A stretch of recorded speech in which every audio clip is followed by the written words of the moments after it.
Women, despite all efforts to ensure their safety, still remain the most vulnerable category of the population in the face of dangerous individuals. Statistics show that the vast majority of crimes are committed against females. Sometimes, to avoid a tragic fate, it is enough to simply be attentive, use only one earbud instead of two, look around more often to notice potential threats in time. These basic safety rules should not be ignored. Kidnappings can be not only prolonged, lasting for days or weeks, but also lightning fast, but this does not make them any less terrifying. When the abductor has had enough of his actions and is already thinking about how to get rid of the victim, any coincidence can be fatal or, conversely, become salvation, as happened in the case we are about to tell. The heroine of today's story, a young 25-year-old woman named Erin Arcard, worked in a restaurant in 2010. She was single-handedly raising a child and looking for her destiny after her first failed marriage.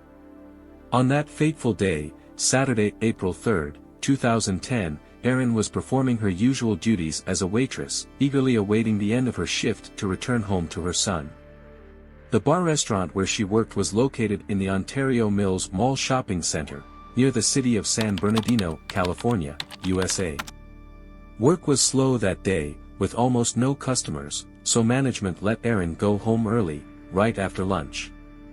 For the young mother, this was great news, as she could now spend more time with her little one. Suspecting no trouble, Erin walked out to the parking lot and headed for her SUV. She pressed the key fob twice to unlock the doors, but before she could even get into the car, two men suddenly appeared out of nowhere, clearly hostile. It happened so quickly that the woman had no time to react or call for help. One of the attackers jumped into the passenger seat, pulled out a gun and ordered Erin not to do anything stupid and to get behind the wheel. Once inside the vehicle, the frightened victim only had time to take a quick look around.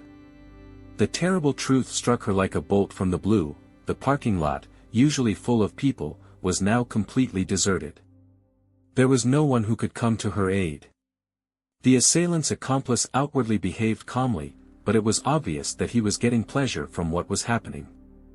Erin realized that resistance was pointless. Although everything inside her was rebelling and screaming to break out of this terrible situation, she obeyed and got into the driver's seat. The second man, the armed criminal's assistant, stayed in the parking lot, grinning maliciously after the departing car. For a while they just drove aimlessly around the city. Apparently the abductor was looking for a suitable place. Then he ordered to pull into the parking lot of another restaurant. To Erin's surprise, it turned out to be one of her favorite places, where she often went with her child, friends, or family. Deep down, the woman cherished the hope that someone would recognize her car, pay attention, call the police. But all hopes were in vain. It seemed that they were again just aimlessly circling the restaurant parking lot while the villain was looking for a secluded spot. Finally, his interest was piqued by a far corner near the dumpsters. He ordered to drive behind the building and park so that the car would not get into the surveillance cameras. Erin followed the instruction, but mentally did not stop trying to find a way out of the situation and a chance to escape. The kidnapper was very determined, so the woman was wary of making rash moves. The situation worsened even more when the criminal, after stopping the car behind the restaurant, ordered her to move to the back seat. She found herself next to the child's seat that was usually there. The completely confused victim simply did not know what to do, so she obeyed, hoping that obedience would allow her to stay alive. Through tears, she begged to let her go, offered to take the car, her wallet, promised not to go to the police. But all this only annoyed the attacker. Enraged, he shoved the barrel of the gun into the woman's mouth and threatened to shoot if she did not shut up. When Erin calmed down, the abductor forced her to undress and tried to rape her, but he failed. This ignited the scoundrel's fury even more. He began to brutally beat the defenseless woman, hitting her face and body. To avoid provoking even more aggression, Erin silently endured all the abuse. The windows of her SUV were heavily tinted, so there was no hope that someone outside would notice what was going on inside. With horror, Erin realized that she was trapped, completely at the mercy of a pervert who could do anything to her in this deserted place. The terrible ordeal for Erin lasted over an hour. The rapist made a few more attempts and took advantage of his victim's helplessness. Every time he failed at something, he took out his anger on the defenseless captive, hitting her in the face, stomach, periodically squeezing her throat until she lost consciousness. After the brutal violence, the pervert forced Erin to pose for the camera naked. He ordered her to smile and make a cute facial expression, threatening to use the weapon if she disobeyed. The girl had to obey, although her whole being protested against the abuse. Mentally, she found solace in the fact that it would soon be over and she would be able to hug her little son. The bullying was accompanied by the tormentor's caustic comments, and the photos he took were immediately sent to someone. Despite Erin's desperate pleas to stop the moral torture, he kept repeating that her days were numbered. Finally, having lost interest in the eerie photo shoot, the scumbag announced that it was time for a ride in the desert. With these words, he got behind the wheel. At that moment, Erin realized with unspeakable horror that he was going to kill her. Mutilated in body and spirit, the young mother was not ready to end her life so senselessly. In desperation, she feverishly pondered how to escape from this hell and return to her son. And then the unexpected happened. Just as the pervert was about to leave, his cell phone rang. It caught him off guard, causing him to act carelessly. Obviously, he decided that the shocked victim had lost all ability to resist. But Erin, slowly getting dressed in the back seat, closely watched the criminal's every move. Before picking up the receiver, he carelessly threw the gun on the floor on the passenger seat side. Another fatal mistake was that he activated the child lock function, not suspecting that it would play against him. Erin instantly decided to take advantage of the opportune moment.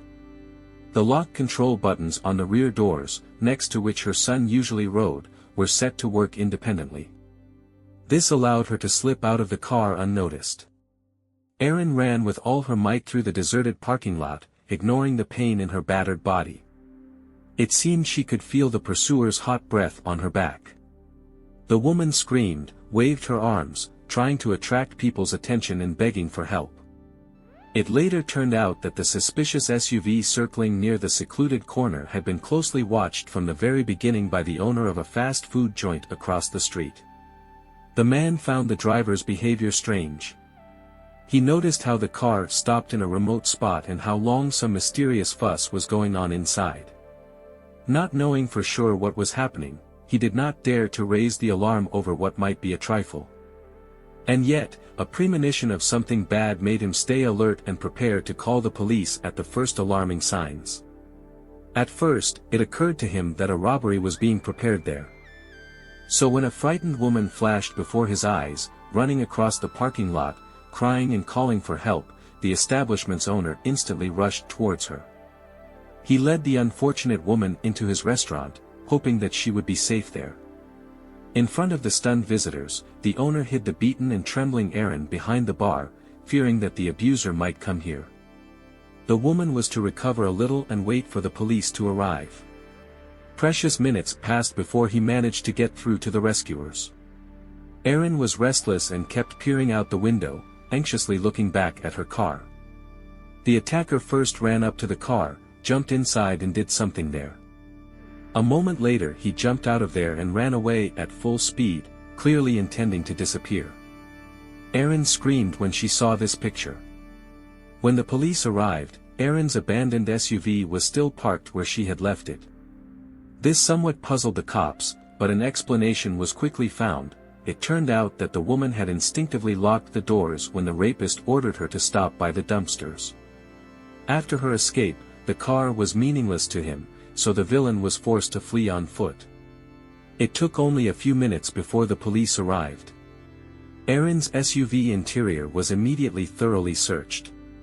It became obvious that the criminal had taken to his heels in a hurry, leaving a lot of physical evidence behind. The gun that had been thrown on the floor near the passenger seat was a very serious blunder on his part. This item gave the investigators an extremely valuable lead in the search for the attacker. The weapon was supposed to be sent for examination. However, there was no need for that. A sticker with the owner's inventory number was found on the grip, which immediately aroused suspicion. Could the rapist be someone from law enforcement?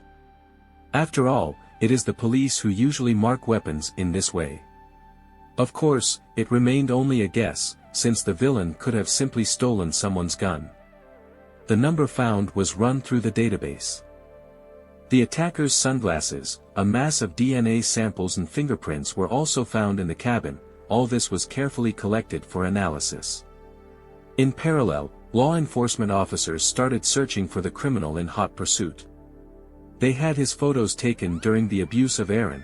It was quite realistic to identify the scoundrel by them. The kidnapping victim was trembling with fear that the abuser would return and carry out his threats. Investigators painstakingly collected biological samples from Erin's SUV interior, which allowed them to obtain a complete genetic profile of the perpetrator. This evidence could be decisive in the upcoming trial.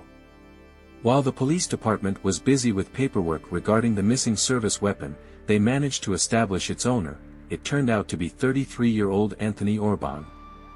The operatives quickly calculated his whereabouts. He was hiding very close by, within a few kilometers of Erin's workplace. The woman was put in the back seat of a patrol car and taken to the specified address. There, an unexpected picture opened up before her eyes. In the company of another suspicious character stood none other than her abductor. The victim immediately recognized both men. The most shocking thing was that the main suspect, Anthony Orban, was himself a detective who specialized in investigating sex crimes. Cynically mocking Erin, he used his service weapon. And his accomplice was none other than Jeffrey Jelinek, a guard at the local prison. These revelations stunned everyone present. Erin was determined to obtain the most severe punishment for the sadists who had put her through 72 minutes of hellish torture in her own car. If not for the coincidence that began with a phone call to one of the criminals, she would have already been dead. The girl had no doubt about that. The cops found the keys to the victim's car in his pocket.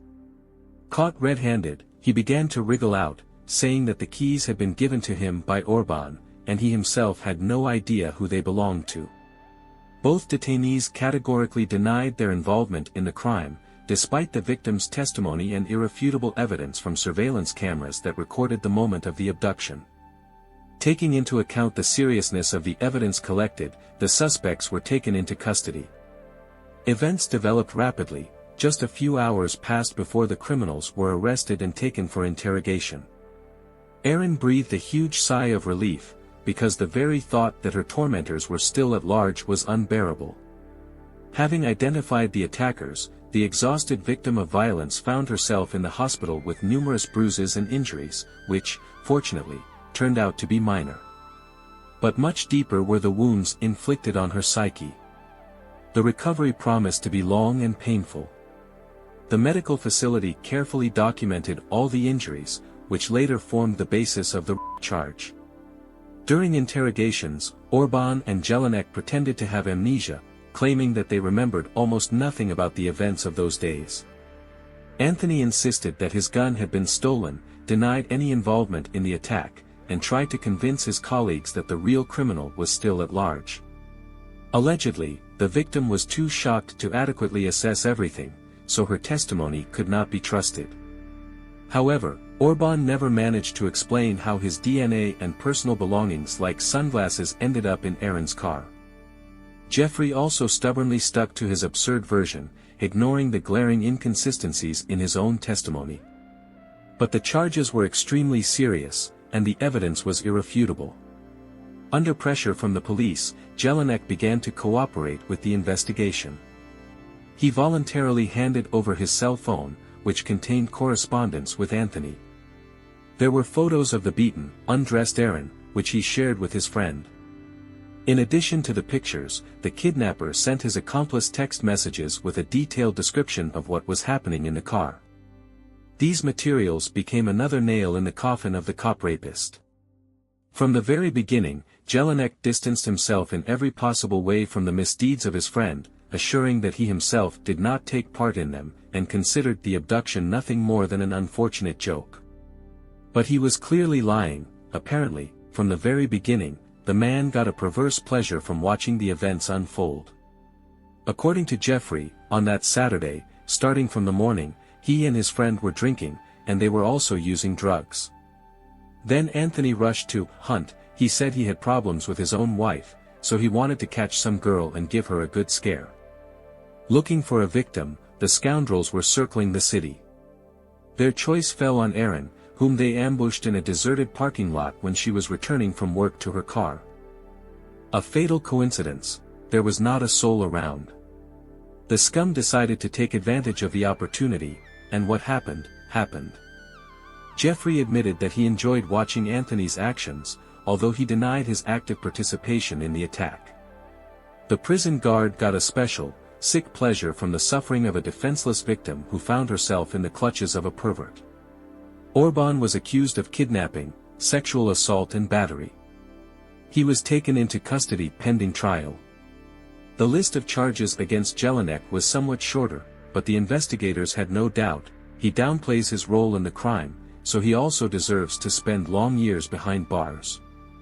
Without his complicity, Anthony would hardly have dared to act alone. If not for Jeffrey, the girl would not have felt trapped and would have had a better chance of escaping. Therefore, the role of the guard was crucial. Orban showed no signs of remorse. On the contrary, when recordings of his telephone conversations from the pre-trial detention center were listened to, it turned out that the scoundrel had already managed to discuss with several interlocutors a plan for a new abduction of Erin. These threats were not unfounded. The girl's life was really in mortal danger, because the detective rapist was burning with a thirst for revenge. He wanted to get rid of the main witness for the prosecution by any means before the court hearings began. The realization of this only spurred the cops to work faster. The situation was complicated when threats began to come to Erin's home phone number. The timing of the calls coincided with Anthony's ability to give someone instructions to deal with the witness. The girl needed close protection and security. A police squad was assigned for this. The anonymous well-wisher could not be tracked down. Eventually, the disturbing calls stopped without leading to tragic consequences. Even during the court sessions in the summer of 2012, Erin was under close guard. Law enforcement officers were placed in the courtroom so as to constantly be between the victim and the defendant, fearing a sudden attack by Anthony. The girl had a difficult test ahead of her. She had to gather her strength and testify against the abuser in front of the jury. From the first minutes of the process against the former cop, it became clear, he does not even think to admit his guilt and will resort to any tricks to beg for an acquittal. Orban built his defense around the alleged drug addiction, which, he said, pushed him to commit the horrible deeds. According to his version, the breakdown occurred due to a fatal combination of psychotropic substances, alcohol and antidepressants prescribed by a doctor. He really did receive a prescription for the drugs a few months before the attack. Anthony told how he suffered from excessive workload, described his daily life as sheer chaos. Allegedly, the cocktail of medications and alcohol clouded his mind and dulled his sense of reality. The accused described in detail his life full of hardships. The financial difficulties that began 6 months before the crime, the ever-increasing tension in the family, the marriage that was falling apart before his eyes. And also, the unbearable professional pressure that had been accumulating for years and finally reached its apogee. All this, he assured, led to psychological problems. Orban openly played on the jury's pity, while stubbornly whitewashing himself. He recalled how valiantly he defended the country as an infantryman, fighting in Iraq and Afghanistan. He claimed that he still relives the horrors of those military campaigns, which allegedly caused him to develop a dangerous anxiety disorder. Allegedly, he repeatedly thought about killing his own wife, imagined violence against the family dog, but somehow miraculously refrained from bloodshed, at least against loved ones. Moreover, Anthony even suggested that he was possessed by demons. Despite these self-incriminating revelations, his wife Tracy sided with her husband and gave testimony in his favor. She confirmed that since Anthony started taking the medications prescribed by the doctor, his behavior had changed dramatically. Before that, Tracy claimed, he had shown no aggression or cruelty. But as soon as he started the course of therapy, all these dark traits awakened in him, and later his condition only worsened. The woman pointed to this as the main reason for family troubles. But despite the negative impact, Orban allegedly had to continue taking the medications, because they really helped to combat the symptoms of post-traumatic disorder. These stories sounded surprisingly moving and convincing, but the prosecutors had their own opinion about the Orban couple. The prosecution was convinced that Anthony had simply intimidated his wife and forced her to testify in his favor. An eloquent piece of evidence against Orban was a journal found during a search of their home. It was on the pages marked with a bookmark that the story of a Vietnam War veteran was described. Interestingly, it coincided to the smallest detail with the version of events voiced by Anthony and Tracy. Again, it was about post-traumatic stress after fierce battles, thoughts of killing his wife and dog, the desire to take his own life.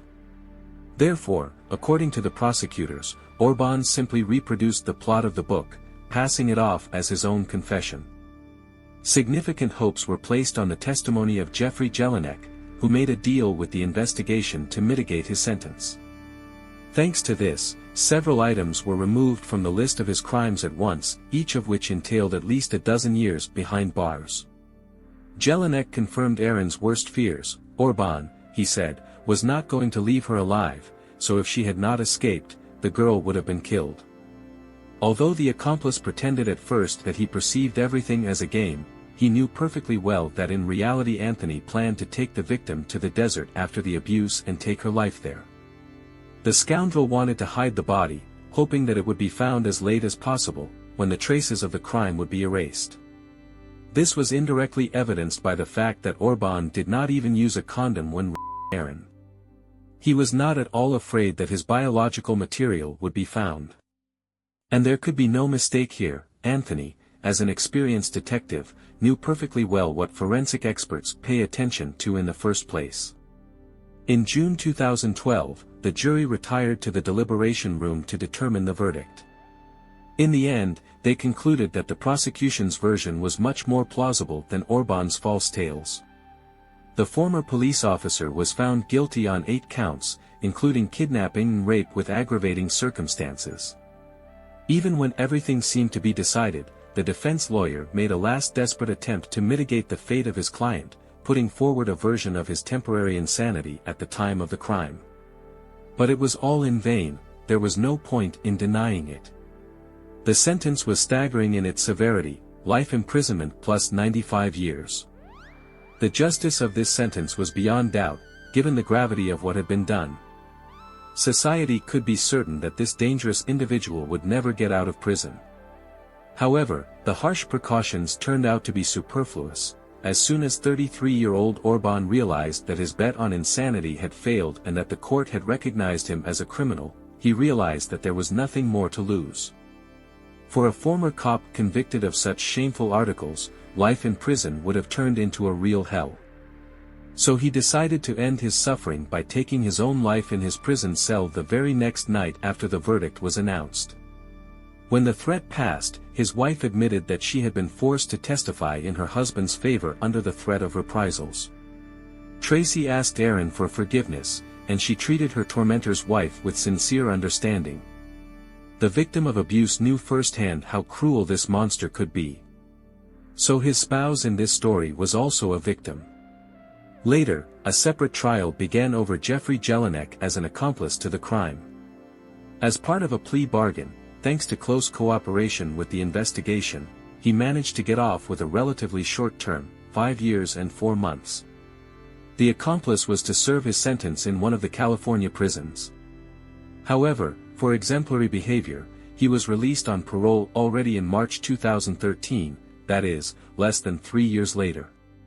Such a lenient approach to justice outraged everyone who sympathized with Erin and perceived Jelinek as a full-fledged participant in the criminal conspiracy. At the very least, he could have prevented the tragedy, but he did not lift a finger to save the girl. If not for a coincidence, his criminal inaction would probably have cost her her life. Jeffrey's mother rushed to defend her son, assuring that he himself became a victim of a coincidence and the inadequate behavior of his cop friend, and therefore cannot be held responsible for this.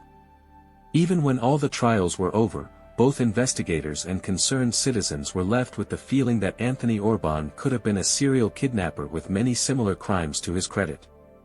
Could there be bodies of nameless victims lying somewhere in the desert sands who were not as lucky as Erin? Of course, Jeffrey rejected any such assumptions, assuring that he had not noticed anything like this behind his friend, and he himself became an accomplice for the first time. These testimonies seemed to be true, at least they were confirmed by the analysis of correspondence between the men, in which there was not a single hint of similar crimes in the past. Instead, a search of Anthony's computer and phone showed a much more alarming picture. In recent months, he had been making horrific inquiries related to and murders. It looked like he was planning to bring some terrible fantasies to life. And yet the version that Orban could have been involved in a number of other abductions, rapes, or even murders was not confirmed. There were too many obvious blunders and reckless actions, more characteristic of an overly self-confident novice criminal than a seasoned serial monster. The former detective behaved as if his victim was completely in his power, clearly underestimating the risks. A more experienced maniac would not have made such a number of fatal mistakes for which Anthony paid with his own life. Erin and her loved ones were convinced that by taking his own life, the scoundrel was simply afraid of the future. They would have preferred that he suffer for the rest of his days behind bars in the company of the same scum as himself.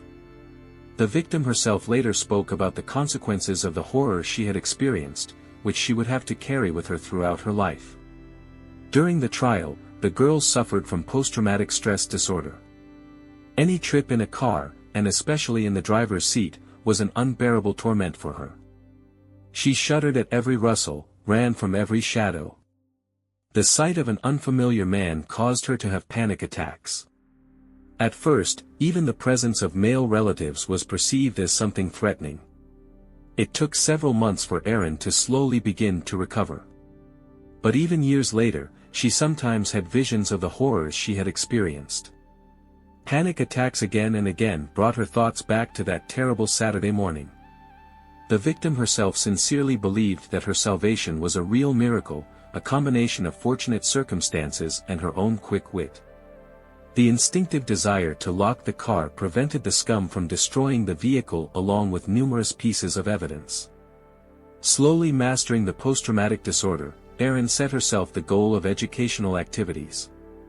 By talking about what she had experienced, the girl hoped to encourage other women to be more cautious and, perhaps, save someone's life.